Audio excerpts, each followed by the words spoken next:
Welcome to Our Girl Relationships. We talk about the problems people face in their day-to-day lives. Let's start with the video. I'm 29 years old, working as a wedding planner, and I have my own event company. Me and my best friend Shannon met in high school. We were the weird girls and clicked really quick. Soon, we started doing everything together and life became so fun. Shannon had been like the sister I never had. We grew up together, went through thick and thin. I could trust her with my life. But then one day I realized how all of it was a facade. Shannon got married young. She was 19 when she tied the knot with her high school boyfriend despite everyone suggesting her otherwise. She listened to no one and said that he was the love of her life and that she couldn't dream of not having him in her life. Those love-filled lines of hers did not age well as she divorced the man a year and a half later. She was heartbroken and miserable for months. I was there for her every step of the way. It did not take her long to patch up the pieces of one broken marriage with another. She got married again at the age of 23 with a guy named Marco. It was at her wedding where I first met my husband, Rolf. He was a friend of Shannon's husband. Things with Shannon and her new husband were going great, and me and Rolf were also getting very close at the same time. We started dating almost immediately, and it was all so perfect. All four of us used to go out on vacation together and spend holidays at each other's houses. Rolf asked me to marry him 8 months into dating, and that seemed like the easiest decision I ever made. Anyway, Shannon got pregnant with her first baby boy by the time me and Rolf set our wedding date. Me and Rolf got married after Shannon's boy was born so she could fit into the bridesmaid's gown. It was all so good for years. I loved Shannon's boys like they were my own. I refused to have children for several medical and emotional issues that I had growing up, and Rolf supported me in my decision of not having children. Never once did he seem upset or unhappy about not having a child, and he had an amazing relationship with Shannon's boys, so I always felt like those boys filled that empty space of children in both our lives, mine and Shannon's too. Things were going smooth until one day I received a call from Shannon where she was crying on the phone about not wanting to live anymore. I left everything at the work and rushed to her place. I remember her laying on the floor, mascara running down her face, and it was a mess of a house. When I asked her what happened, she started crying more. After a lot of coaxing, she showed me a pregnancy stick which read positive.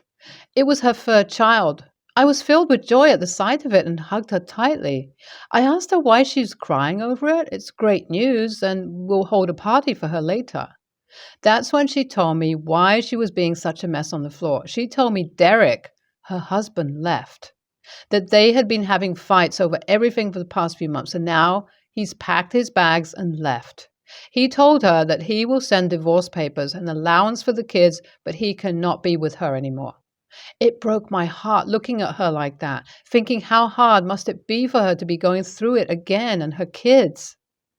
It was a rough time for her, so I decided to stay with her and the kids for a while. My husband had a business trip to attend, so he was in Chicago for a week, and he did not seem particularly unhappy about the arrangements, so it worked.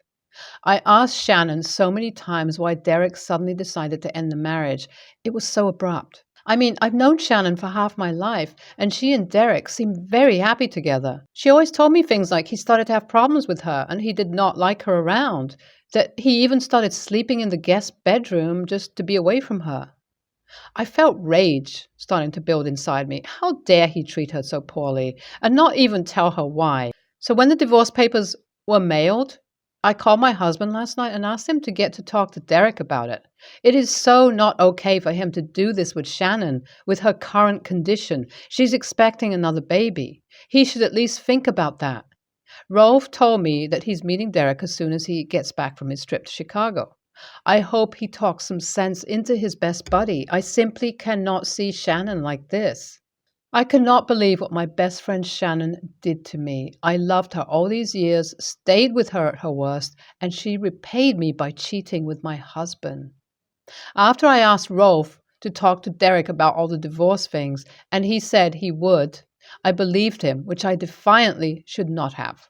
After Rolf came back from Chicago, he had just been telling me off about Derek and how he never deserved Shannon, and that it is best that they both decided to split up. I told him that Shannon did not decide that, and it was completely Derek's decision. He did not even talk to Derek, so I decided to take the matter in my own hands and called Derek. He was talking nice to me at first, asking me how I was and the kids were. I was a little surprised at first as to why he was being so nice. I asked him how he's dealing without having the boys around. He loved Shannon. What possibly could make him try and attempt something like that? He told me that we should not talk about it at lunch. I asked him to come at a wedding venue I was working on. We could have lunch at the inn diner. He agreed. For whatever reason, I felt like not informing Rolf about my upcoming lunch with Derek, and I'm glad I did not, because he definitely would have talked me out of it, and I never would have found out how much of an a-hole he is. Derek showed on time, and while we were sitting at a table, he asked me to brace myself. He said that he knew I loved Shannon like a sister and would do anything for her happiness. He loved her very much too, but then he found out that Shannon cheated on him multiple times, and this time he could not ignore it because of his love for her. I wanted to break the wine glass at his head for accusing sweet Shannon for something like that. She would never cheat on him. I calmed myself and told him there must be some misunderstanding and they both should talk. The boys had been missing their dad, and there's a new bean along the day. I told him he would not want to miss out on his kids because of some misunderstanding. What he said next made me question everything I have ever known about my best friend. He told me those kids were not his, that Shannon has been sleeping with someone else, and the boys, even the new baby, they're not his. I was shocked to hear that. I told him it cannot be true. Then he told me the most brutal thing I ever heard. He said those kids are Rolf's. I stood up at that and started accusing him of being a liar, that he ruined his own marriage and now he wants to ruin mine too. He sat me down and told me the whole truth. It all started when he found out about the boys. Derek has always known that it was hard, almost impossible for him to father kids. He got checked back when he served in the U.S. Army for 4 years. But when Shannon got pregnant, he was so happy he thought a miracle had happened. His healthy boy was born and he wanted nothing more. Then Shannon got pregnant the second time and he was happy. But despite his love, the suspicion started to grow. He tried to ignore the signs and everything, but then he could not. So 6 months ago, he secretly got the DNA of both boys tested and it did not match his. He was devastated. He came home and tried to talk to Shannon. She started crying and apologizing. He loved her and the boys too much to let go. He made Shannon promise to never do it again and that they will not talk about it anymore. The boys will be treated as his. Things were awkward, but they were doing it. Till that day, Shannon told him that she was pregnant again. He could not hold back this time and he asked who the father is and Shannon said Rolf. This was the limit for him. He could not watch her and the kids anymore, so he left. It was the limit for me too. I did not believe Derek at first, but when I told the story to Shannon, she started crying and apologizing. That is when I knew Derek was speaking the truth. I left Shannon's place after telling her she was the worst person I had ever in my life, that I could even accept Rolf cheating on me, but with her? I left and I threw Rolf's stuff out of my house because it is the house my parents gave me as my wedding gift and I'm not letting that cheater step his foot inside it again. I texted him that I will send him the divorce papers and he does not need to contact me anymore. He could go play daddy to his kids and baby mama. It has been 2 years and every day I've been reminded that the two people I thought the best betrayed me and made me go through this much pain. Rolf tried to talk to me and meet me. She showed up at my work quite a few times, but when he realized he can never make up for what he did, he signed the divorce papers. I had not seen Shannon since that day. It was almost like she left town, but then she called. I did not want to pick, but my curiosity got the best of me and I did. Shannon left the town to go get the better treatment for her lung cancer. We were all together and everything was normal when we found out about it. She was in stage 2 and doctors said there were chances of success, so we did not worry much with everyone gone, I guess. It was harder for her to fight this thing off. My heart broke for her and she said she doesn't think there's enough time for her to raise her kids. She gave birth to a baby girl, Rolf's daughter. She wanted me to take care of the kids as she knew Derek would not be able to treat them like his own. I just told her to take care of herself and hung up. Until weeks later, I received the invitation to the funeral. It broke my heart. I hated myself for not forgiving her and letting her die feeling like a horrible friend. But I decided to do the thing I knew that she would have done. I took responsibility of the kids. I already knew the boys and loved them like my own. I know they will always remind me of the hard time and betrayal, but I cannot have them going through the same. Now those kids call me mom. Am I the a-hole for not forgiving her sooner? NTA, she did cheat, and she broke the trust of two people who loved her so much. So I think she should have known the consequences and the bonds that she would lose. You were the a-hole for not forgiving or even going to see a best friend on her deathbed, if not for cutting her off entirely for years. She was a bad friend, but still deserved a little love at the end. My late wife died 6 years ago when our kids were 3, 5, and 6. I remarried 18 months ago, and my wife has known my kids for 3 years now. She had brought up adoption to me about 2 weeks before we got married. She told me she would love to ask the kids their feelings after the wedding and maybe start the process when we legally could, which is 6 months into our marriage. What I never told her is my kids had already expressed to me that they were worried about being adopted and didn't like the idea. This was prior to me getting engaged. My oldest was the one with the strongest concerns because he remembers his mom the most. But none of the kids liked the idea that they would no longer have their mom's name on stuff, i.e. their birth certificate and other documents. I reassured them it would never happen as long as they were against it.